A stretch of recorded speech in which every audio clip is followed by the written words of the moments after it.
ಚೆನ್ನಮ್ಮ ಆಡುತ್ತಿದ್ದಳು. ಅಷ್ಟೇ ಅಲ್ಲ, ಹೀಗೆ ಈ ರಾಜ್ಯದ ಕೀರ್ತಿಯನ್ನು ದಶ ದಿಕ್ಕುಗಳಿಗೂ ಒಪ್ಪಿಸಿದಳು. ಈಕೆ ಸಿದ್ದಪ್ಪ ಶೆಟ್ಟಿ ಎಂಬಾತನ ಮಗಳು. ಅವಳ ಗಂಡ ಸೋಮಶೇಖರ ನಾಯಕ. ಈ ಕನ್ನಡ ನಾಡಿನ ಔದಾರ್ಯವನ್ನ ನೀವೇ ನೋಡಿ. ವೀರರಾಣಿ ಕೆಳದಿ ಚೆನ್ನಮ್ಮನಿಗೆ ಜಯವಾಗಲಿ.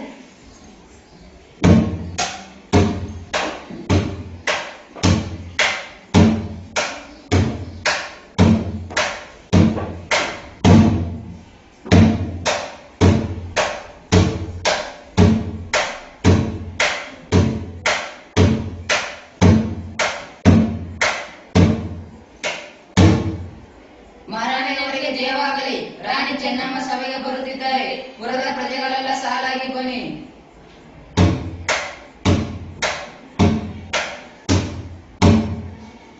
ವೀರರಾಣಿ ಕೆಳದಿ ಚೆನ್ನಮ್ಮನಿಗೆ ಜಯವಾಗಲಿ. ವೀರರಾಣಿ ಕೆಳದಿ ಚೆನ್ನಮ್ಮನಿಗೆ ಜಯವಾಗಲಿ. ವೀರರಾಣಿ ಕೆಳದಿ ಚೆನ್ನಮ್ಮನಿಗೆ ಜಯವಾಗಲಿ. ವೀರರಾಣಿ ಕೆಳದಿ ಚೆನ್ನಮ್ಮನಿಗೆ ಜಯವಾಗಲಿ. ವೀರರಾಣಿ ಕೆಳದಿ ಚೆನ್ನಮ್ಮನಿಗೆ ಜಯವಾಗಲಿ.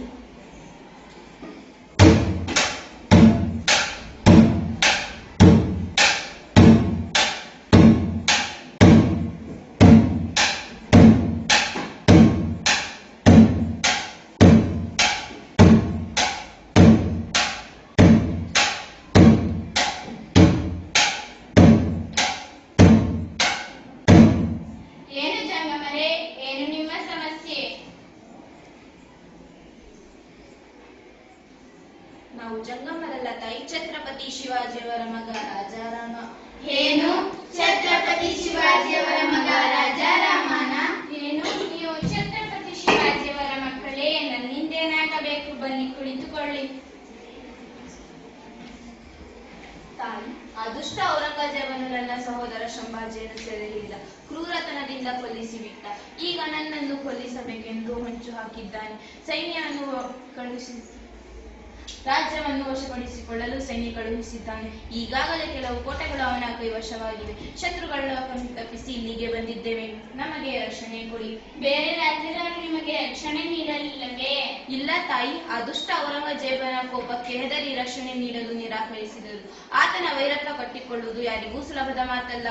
ಹೇಳಿ, ಛತ್ರಪತಿ ಶಿವಾಜಿಯವರ ಮಗನಿಗೆ ರಕ್ಷಣೆ ನೀಡುವುದು ನಮ್ಮ ಕರ್ತವ್ಯವೆಂದು ಭಾವಿಸುತ್ತೇವೆ. ನಿಮಗೆ ಆಶ್ರಯ ನೀಡುವುದು ನಮ್ಮ ಧರ್ಮ. ತಿಮ್ಮಣ್ಣ ನಾಯಕರೇ, ಇವರನ್ನು ನಮ್ಮ ಅತಿಥಿ ಗೃಹಕ್ಕೆ ಕರೆದೊಯ್ಯಿರಿ. ತಕ್ಕ ವ್ಯವಸ್ಥೆ ಮಾಡಿದ ತದನಂತರ ಆಲೋಚನೆ ಮಾಡೋಣ. ಆಗಲಿ ತಾಯಿ. ತಾಯಿ, ನಿಮ್ಮ ಔದಾರ್ಯ ದೊಡ್ಡದು. ನಾನು ನಿಮಗೆ ಕೃತಜ್ಞ.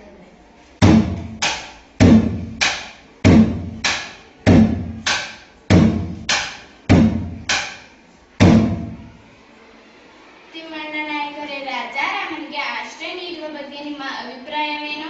ಅಮ್ಮ, ನೆನಪು ಮಾಡಿಕೊಳ್ಳಿ, ಶಿವಾಜಿ ಮಹಾರಾಜರು ನಮ್ಮ ವ್ಯಾಪಾರ ಕೇಂದ್ರಗಳಾದ ಕುಂದಾಪುರ ಮತ್ತು ಗೋಕರ್ಣಗಳ ಮೇಲೆ ದಾಳಿ ಮಾಡಿದ್ದರು. ಅಲ್ಲಿ ನಮಗೆ ಸೇರಬೇಕಾದ ತೆರಿಗೆಯನ್ನು ಕಿತ್ತುಕೊಂಡು ಹೋಗಿದ್ದರು. ನಿಜ ತಿಮ್ಮಣ್ಣ ನಾಯಕರೇ. ಸ್ವಪ್ನವೀಶ ಕೃಷ್ಣಪ್ಪಯ್ಯನವರೇ, ನಿಮ್ಮದೇನು ಅಭಿಪ್ರಾಯ? ತಾಯಿ, ನಾವೀಗ ರಾಜಾರಾಮರಿಗೆ ಆಶ್ರಯ ನೀಡುವುದು ಕಷ್ಟಕರ. ಔರಂಗಜೇಬನಿಗೆ ತಿಳಿದರೆ ಆತ ನಮ್ಮ ಮೇಲೆ ಆಕ್ರಮಣ ಮಾಡುತ್ತಾನೆ. ಆತನದ್ದು ಬಲಾಟೆ ಸೈನ್ಯ, ನಮ್ಮದು ಚಿಕ್ಕ ಸೈನ್ಯ. ನೀವೇನು ಹೇಳುತ್ತೀರಿ ಅಪ್ಪಾಜಿ? ಆಶ್ರಯ ಬೇಡಿ ಬಂದವರಿಗೆ ಆಶ್ರಯ ನೀಡುವುದು ನಮ್ಮ ಧರ್ಮ. ದುಷ್ಟರಿಗೆ ಎದುರಿ ಹಿಂದೆ ಸರಿಯುವುದಕ್ಕಿಂತ ಮುಂದುವರೆದು ಹೋರಾಡುವುದೇ ಲೇಸು. ಅಪ್ಪಾಜಿ ಹೇಳುವುದು ನಿಜ. ಈಗ ರಾಜಾರಾಮರು ನಮ್ಮಲ್ಲಿ ಆಶ್ರಯ ಬೇಡಿ ಬಂದಿದ್ದಾರೆ. ಅವರಿಗೆ ರಕ್ಷಣೆ ನೀಡುವುದು ನಮ್ಮ ರಾಜಧರ್ಮ. ಇದೇ ಕನ್ನಡಿಗರ ಪರಂಪರೆ. ಕೊಲ್ಲುವವನಿಗಿಂತ ಕಾಯುವವನು ದೊಡ್ಡವನು. ನಮ್ಮ ಧರ್ಮವೇ ನಮ್ಮೆಲ್ಲರನ್ನ ರಕ್ಷಿಸುತ್ತದೆ. ಹೌದು ತಾಯಿ, ನಿಮ್ಮ ಮಾತು ನಿಜ. ಹಾಗೇ ಆಗಲಿ.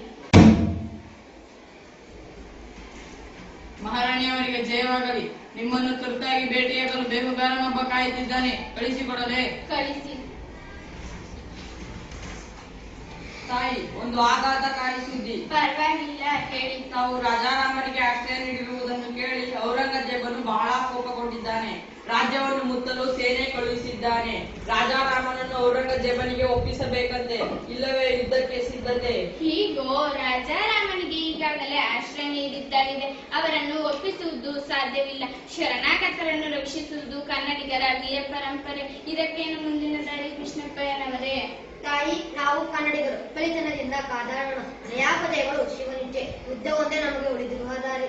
ಮಹಾರಾಣಿ ಅವರೇ, ಕೃಷ್ಣಪ್ಪ ಹೇಳಿದ ಮಾತು ಸತ್ಯ. ಯುದ್ಧಕ್ಕೆ ಆದೇಶ ನೀಡಿ ಕನ್ನಡಿಗರ ಕಲಿತನ ತೋರಿಸೋಣ. ಮಗಳೇ, ಯುದ್ಧಕ್ಕೆ ಸಿದ್ಧತೆ ಮಾಡಿಕೊಳ್ಳುವುದೇ ಸಭೆಯ ತೀರ್ಮಾನವೆಂದು ಕಾಣುತ್ತದೆ. ಸೇನಾ ನಾಯಕರೇ, ಮಂತ್ರಿಗಳೇ, ನಮ್ಮ ವೀರರಿಗೆ ಸಿದ್ಧರಾಗಲು ಮಾಡಲು ತಿಳಿಸಿ ಯುದ್ಧಕ್ಕೆ ತಕ್ಕ ಸಿದ್ಧತೆಗಳಾಗಲಿ. ಹರ ಹರ ಮಹದೇವ್.